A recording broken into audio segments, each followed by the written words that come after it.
Hello and welcome to BusyWorksBeats.com. I need you guys to smash that like button. Today I'm going to show you how to record right inside of FL Studio. We're in 2024, the latest version here, and I'm going to show you my process of recording. So firstly is to find the key. This does require third-party plugins, but if you're good with this stuff, you could use what's called a piano. So you could load up something like FL Keys, something really simple.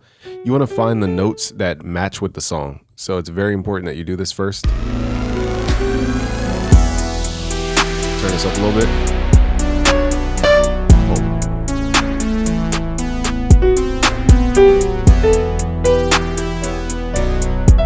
Okay, so once you know the notes of the song, we can add this to a plugin like Scalar or some online tool you guys have. I'd recommend Scalar too. It's just the best one. I think they're on Scalar 3 now. Basically, you just play the notes, you hit record here, and then you just play the notes that we hear in the song. Okay, so it tells me all those notes are in the key of B minor. And what we need is that information because now we're going to plug it into Auto-Tune. So this is the Weeknd style track. Okay, so what I could do is I could load my mic up. Now to load your mic up, you have to make sure you go to options, go to audio settings. Now I'm going to switch it to my audio interface. You guys have, I don't know what you guys have. So we're going to set mine to the universal audio. And from here, we're going to go to our mixer, which is right here, this icon here. And we want to find any blank mixer channel to record onto. So you guys won't see your setup like mine. It will look like this. Okay, so I gotta return my thing. Where'd it go? Where'd it go? Here it is. Okay, so click here on insert 20. Once you have your audio interface selected, if you have it to where it can accept inputs, you can click this drop down and select where your microphone is. If you guys, again, everybody has a different product, so it's no one tutorial for that.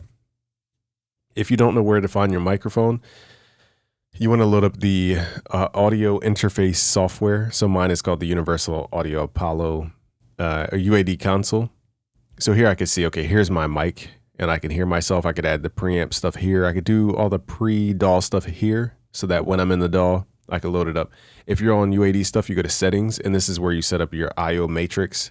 Basically, I have multiple interfaces, so I have to tell it which interface I'm looking for my microphone. If you don't understand any of that, you really need to go back to the drawing board when it comes to audio interfaces. Okay, so long story short, you want to find your microphone from your drop down. It is a mono source. So you're going to go into here where it says mono sources, not the stereo sources. That's for like your synthesizers. We're going to go to where it says mono source. And I have a lot of mono sources. That's why you have to understand your audio interface. But mine, it's usually going to be the first or the second, depending on what you guys have. So in my case, it's mic line 1. Okay. So that is my microphone. So the reason you're hearing this is because if you click where it says EXT, we're going to go to where it says monitor external input on. This allows you to hear yourself while you're recording. Nextly, I learned this from Sicky Beats. Click the EXT button and go to external input only. So that means when you record, it records your raw sound, like just your microphone.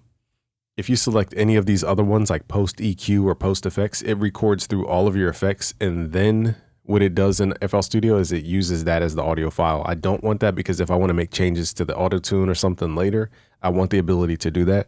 So I recommend you guys record external input only so that you're not hard boiling your effects if you ever have to go back and change something. It's very important. Again, when you're recording, there's no secret chain. Okay, I just want to hear myself. So I just turn up the volume basically with a compressor and an EQ. And then you guys hear Auto-Tune. So this does not come with FL Studio. Okay, so the way we use Auto-Tune is we have to take that key information that we got from Scalar 2. This is why I said there's so much work before you even record. Okay, take this information, B minor. We're going to load this up in Auto-Tune. Again, this does not come with FL Studio, but this is the best tool for this. I wouldn't recommend any other ones. Go to key, B, scale, minor. And I'm going to set this to low male because I just have a deeper voice, so it picks up more of my lower frequencies. My retune speed is going to be really fast because I don't sing like The Weeknd. Okay. And then we're going to make sure we hit this record button at the bottom here. Now, there's another way to record, which I don't do it a lot, but I'll show you guys how to do it. Over here where it says track 7, you can right click any of these numbers of the tracks. You can right click and then go to where it says track mode. Okay. So now you're telling which. Basically, you're setting up a mixer channel and it's dedicated to that vocal chain. So we're going to do this for mic, even though I'm trying not to confuse you guys, but that's basically how you can do it. I'll just do it temporarily just so you guys can see. Let's do track mode and let's select some audio track and let's select an empty mixer channel, which is insert 22. So let's call this recording. Now my microphone is not on this track. I want to make that very clear. Okay, so we're going to hit record in the mixer down here. So again, you need the mic input first to record anything. I recommend external input only. Record monitor external input on so you can hear yourself as the beat plays, and turn on this record button down here. So far, that's all we have. Now right click the record button and make sure you have audio clips, notes, and automation turned on. And we're going to hit record, go to whatever part of your song you want. And now we're going to start recording. So as we hit spacebar, we can now. Tell me that you're wrong, and tell me that you're wrong. The way I've been here for long. Tell me that I'm wrong. Tell me that you're on the way. Tell me that you're wrong. Riding through the dust, in and out the storm. Rain, I've been on the way. Tell me that you're real. I've been on the run. Okay, so you guys heard me through auto-tune, which I was kind of like mumbling through it. Now, if I double click on this audio here, it says 122. That's because it goes back to wherever I recorded it. So understand that if I change this number, okay, if I hit Control L, it will not go through all of the effects that you guys heard. So I just hit Control L. This will automatically route it to the mixer and give it a name. I would recommend this pathway because it's just easier in my opinion. So lead vocal. So again, it's more of a workflow. But now when you hear my vocal, you're not going to hear the auto-tune. Tell me that you're wrong, and tell me that you're wrong. The way I've been here for long. Tell me that I'm wrong. And you don't hear my compressed vocals. Okay, so to get your effects over to here, go back to your recording track. Right click, go to file, save mixer track state as, left click and just drag it over top. That's what I would recommend. It's not the greatest workflow, but it's a lot better than anything else I've tried. Now this would not be my vocal mixing chain. The only thing we need is auto-tune. Also in auto-tune, make sure you guys use low latency mode so that you're not hearing this weird delay. So let me give you guys at least, you know, somewhat of a vocal chain. Like once you have recorded, or again, because you're recording external input only, you can record through a compressor, but it's not going to be hard boiled. So you can hear your voice as if it were mixed. But again, the more plugins you use during the recording, the more it slows down the session. So if you don't have a super powerful computer, more plugins means more latency, which you don't want when you're recording. Okay, so we're gonna have auto-tune first. Next plugin is called the UAD 1176 Rev A. I learned this from Streaky. Okay, it's called the Blueface 1176. Release on 7, so for saturation, and attack on 3. We're gonna mess with the input. Now again, I didn't do the greatest vocal take. It was very low frequency, so it's blending it with the music. Okay, and nextly, to mix the vocal, we're gonna add the FabFilter Pro L2. Again, these do not come with, they don't come with the DAW, but I'm just showing you guys what professionals would use. Tell me that you're wrong, and tell me that you're wrong. The way I've been here for long. So now that vocal sends on top of the mix, but again, you guys can't hear it, but when I turn this L2 on, it adds a latency. So that's not good when you're recording because it will mess up your timing. Tell me that you're wrong, and tell me that you're wrong. The way I've been here for long. Tell me that I'm wrong.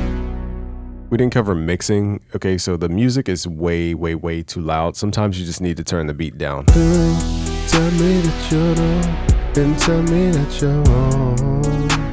The way I've been here. Now that's great that the vocal's loud, but it doesn't have that like detail. So let's add another channel here called reverb. Again, these are just optional. You could use 3D reverb too. I'm going to use what I would actually use, which is Valhalla Vintage Verb. Let's take the lows out and let's do what's called a send. So we're going to send a duplicate of this microphone over to the reverb channel. So we're going to click on the microphone and then click Once that channel is active, click this up arrow to send a duplicate of the mic over to the reverb channel. So now it has like a space to it. Tell me that you're wrong, and tell me that you're wrong. The way I didn't have the key set, so tell me that I'm wrong. Tell me that you're on the way. that's okay. So I'm glad it happened, because when I duplicated Autotune, it didn't have the key information, and you guys heard how dramatic that difference was. Tell me that you're wrong, and tell me that you're wrong. That's why you guys need to have the key. The way I've been here for long. Tell me that I'm wrong.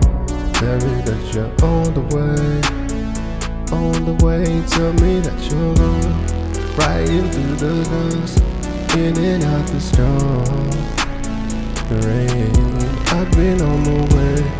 Tell me that you're here. Okay, so that's the basics of actually recording in FL Studio. I know I went the long route, but I'm teaching you this way because when you learn the shortcut way to record, you're probably not going to understand why stuff works. And then when something happens in your studio session, you're going to not know how to fix it. So that's why I told you guys all these little micro details. Now, going back to when I set this as a track mode, basically anything you put on this channel will go to that channel in the mixer. So let's route this back to 19. So just to show you guys what I mean, let's say you do a bunch of takes, and let's say I do another take for some reason. Like over here, let's say I do another recording.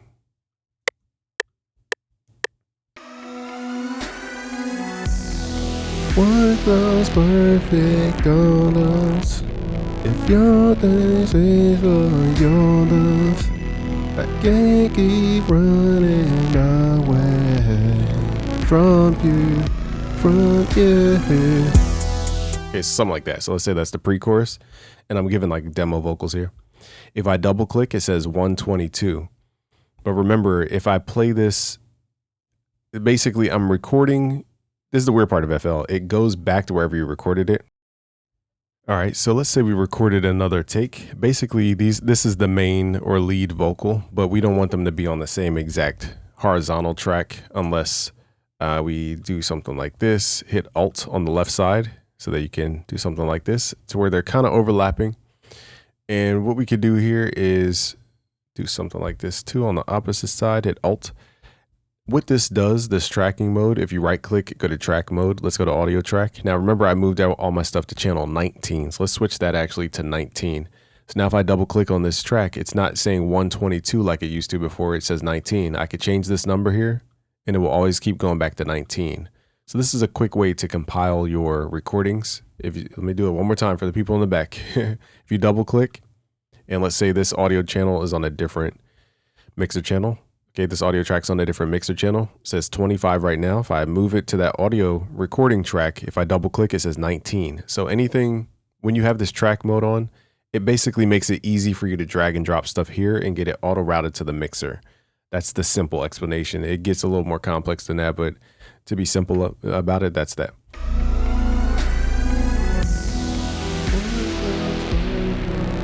Also in FL Studio, you have this clip game mode. If you don't see that, you need the newer version of FL Studio. Click the playlist options, go to view, and make sure, where is it at here?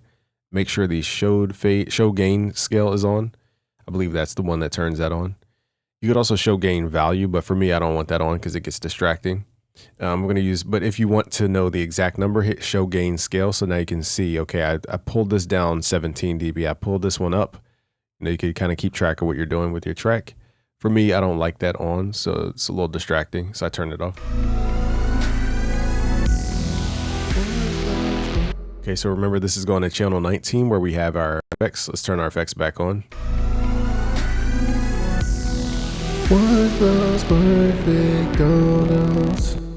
So I want to make this very clear. This is not a recording secrets tutorial. It's just how to record in FL Studio.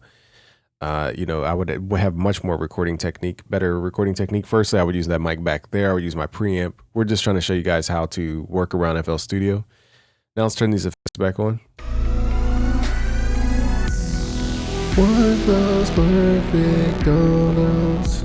If your things is for your love, I can't keep running away from you. From you, tell me that you're wrong, and tell me that you're wrong. The way I've been here for long. Tell me that I'm wrong. Tell me that you're on the way. On the way, tell me that you're riding through the gust, in and out the storm, the rain. I've been on the way. Tell me that you're, I've been on the down.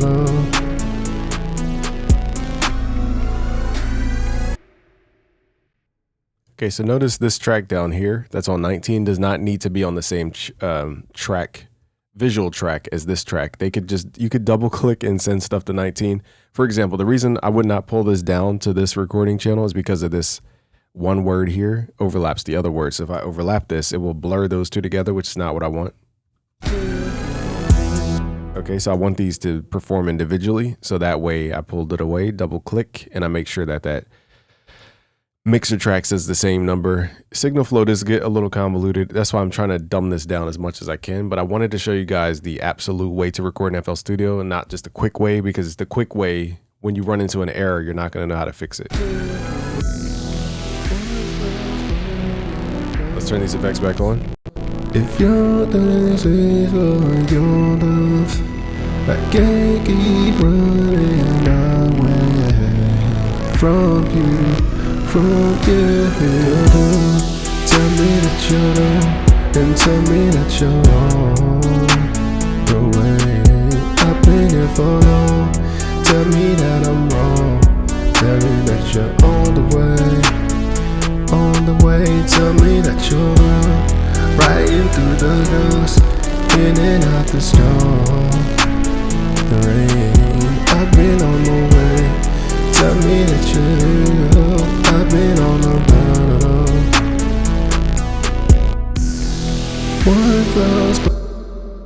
All right, so if you guys want a tutorial on how to actually get your vocal to sound good, that's a whole different video. So keep watching on this BusyWorks Beats channel. I want to thank you guys. I know it's tedious to go through all these steps, but if you don't know how to fix stuff, you're not really going to know how to use FL Studio. So thank you guys for watching. It's Game from BusyWorksBeats.com. To learn more about FL Studio, go to BusyWorksBeats.com/FL Studio. Peace out, guys.